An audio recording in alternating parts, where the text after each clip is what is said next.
Alhamdulillah, alhamdulillahilladzi arsala rasulahu bil huda wa dinil haqq liyudhhirahu 'alad dini kullih wa kafa billahi shahida. Asyhadu an la ilaha illallah wahdahu la syarika lah wa asyhadu anna sayyidana Muhammadan abduhu wa rasuluh la nabiyya ba'dah. Allahumma salli wa sallim wa barik ala sayyidina Muhammad wa ala alihi wa sahbihi ajma'in. Amma ba'du, faya ibadallah, usikum wa iyaya bitaqwallah, faqad fazal muttaqun. Wa'lamu anna Allah ta'ala yaqulu fil Qur'anil Karim wa huwa asdaqul qailin. A'udzu billahi as-sami'il 'alim minasy syaithanir rajim.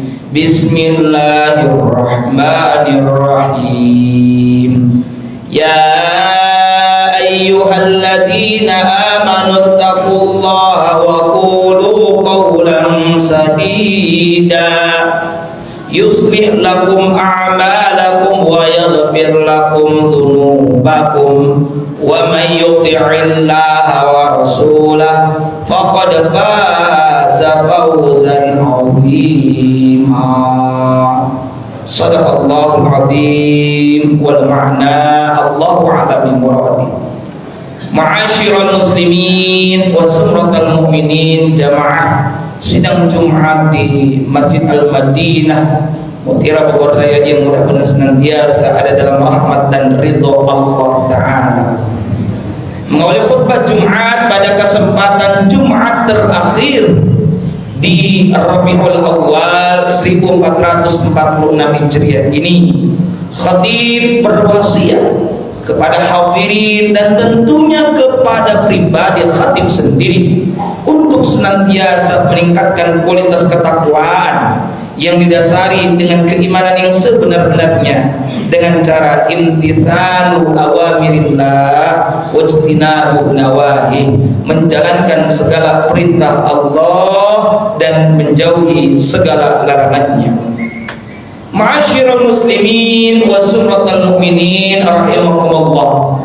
Kita masih berada di bulan yang merupakan momen dilahirkannya baginda Rasulullah Muhammad sallallahu alaihi wa alihi wasallam.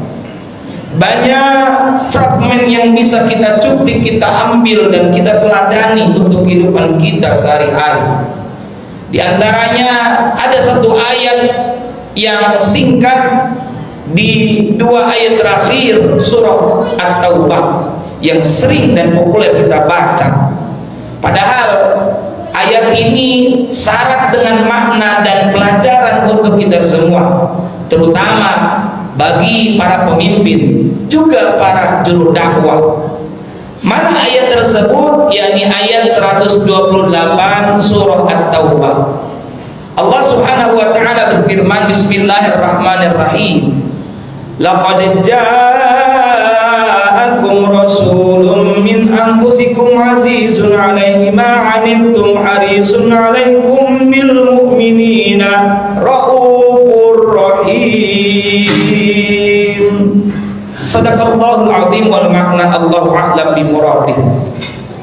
Pada ayat 128 ini kita cuplik satu ayat saja, tapi satu ayat ini memiliki 5 pelajaran penting untuk kita agar kita bisa meneladani dari peri kehidupan Nabi, terutama dari segi kepemimpinan beliau baginda Rasulullah Muhammad sallallahu alaihi wasallam.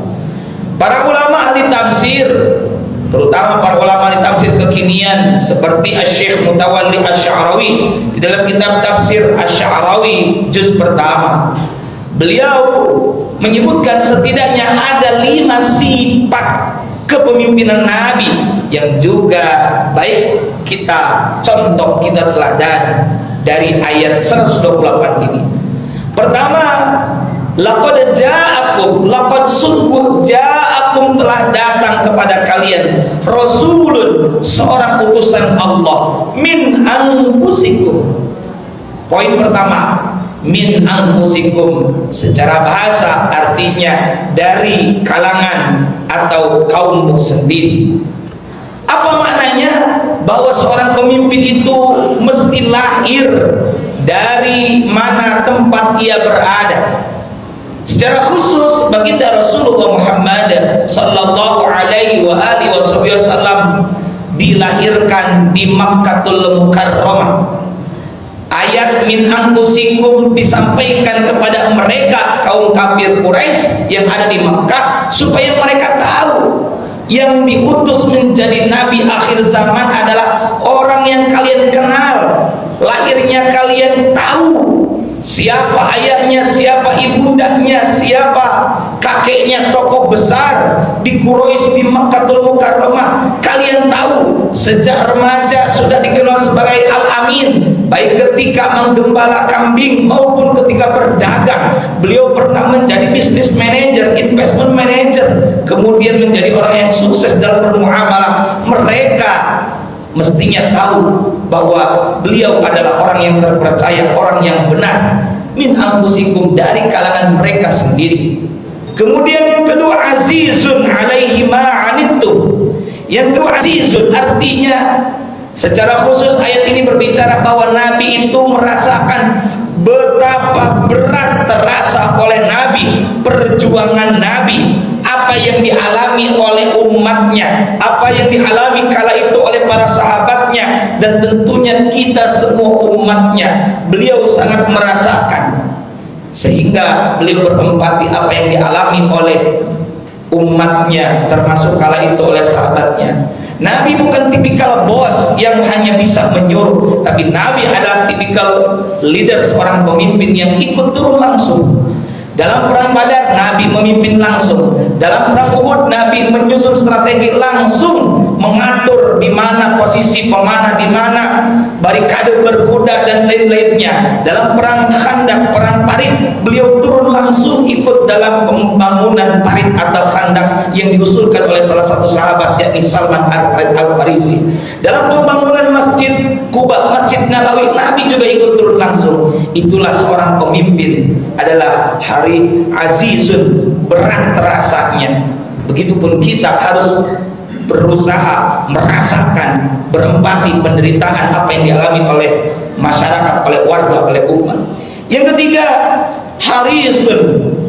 Harisun artinya sangat menginginkan keimanan. Secara khusus ayat ini berbicara bahwa Nabi ingin agar semua umatnya beriman, agar semua umatnya selamat. Secara umum, secara pola kepemimpinan, bahwa seorang pemimpin mestinya berusaha, berupaya memberikan terbaik kepada umatnya, ingin agar semuanya terjamin, terselamatkan, mengalami kedamaian, keamanan, hidup yang lebih baik. Itulah tipikal seorang pemimpin. Kemudian yang keempat dan kelima, Raufur Rahim, di mana ayat 128 ini ditutup, alaikum bil mu'minina raufur rahim, bahwa Nabi Muhammad secara khusus di ayat ini disebut raufun, penyantun, artinya santun akhlak beliau, sangat lebih dari sabar. Raufun terhadap yang berbeda pun Nabi tidak kemudian melawannya. Bahkan agama kita tidak mengajarkan peperangan. Apa yang dialami oleh Nabi sebagian besar bukan peperangan yang dimulai lebih dulu oleh Rasulullah Muhammad SAW, karena agama kita mengajarkan sikap santun. Demikian pula seorang pemimpin, raufun dan rahimun, yang artinya bahwa seorang pemimpin, wabil khusus baginda Rasulullah Muhammad sallallahu alaihi wasallam, adalah seorang pemimpin yang penyayang. Setelah tadi pribadi beliau disebutkan bahwa beliau sangat azizun, peduli, berempati, harisun, ingin keselamatan untuk umatnya, maka kemudian ayat ini ditutup bahwa mestinya kita juga seorang pemimpin di level apapun, hendaknya pemimpin yang memiliki karakter santun, sangat sabar, sangat peduli, dan saling menghargai terhadap sesama, dan terakhir adalah rahim, yang penyayang. Dalam arti kalau Allah Maha Penyayang, maka mestinya kita juga mencontoh akhlak Allah yang baik. Maka dari itu takhallaqu bi akhlaqillah, berakhlaklah kalian dengan akhlak Allah. Di antaranya akhlak yang diajarkan dalam agama kita adalah penyantun dan penyayang, termasuk saling menghormati, saling menghargai. Kepada yang lebih tua kita menghormati, kepada sesama kita menghormati, menghargai, dan kepada yang lebih muda kita senantiasa mengasihi. Semoga dengan ayat 128 ini kita bisa meneladani sikap, karakter, kepemimpinan baginda Rasulullah Muhammad sallallahu alaihi wasallam, dan juga lahir di negeri ini, di kota ini, pemimpin-pemimpin yang setidaknya mencontoh, meskipun tidak semuanya, setidaknya berusaha meneladani kepemimpinan baginda Rasulullah Muhammad sallallahu alaihi wasallam, sehingga negeri ini menjadi negeri yang baldatun thayyibatun warabun ghafur. Amin ya Allah ya rabbal alamin. Barakallahu li wa lakum bil Qur'anil azim wa nafa'ani wa iyyakum bima fihi minal ayati wa dzikril hakim. Aqulu qawli hadza wa astaghfirullahal azim li wa lakum wa lisairil muslimin min kulli dhanbin fastaghfiruhu innahu huwal ghafurur rahim.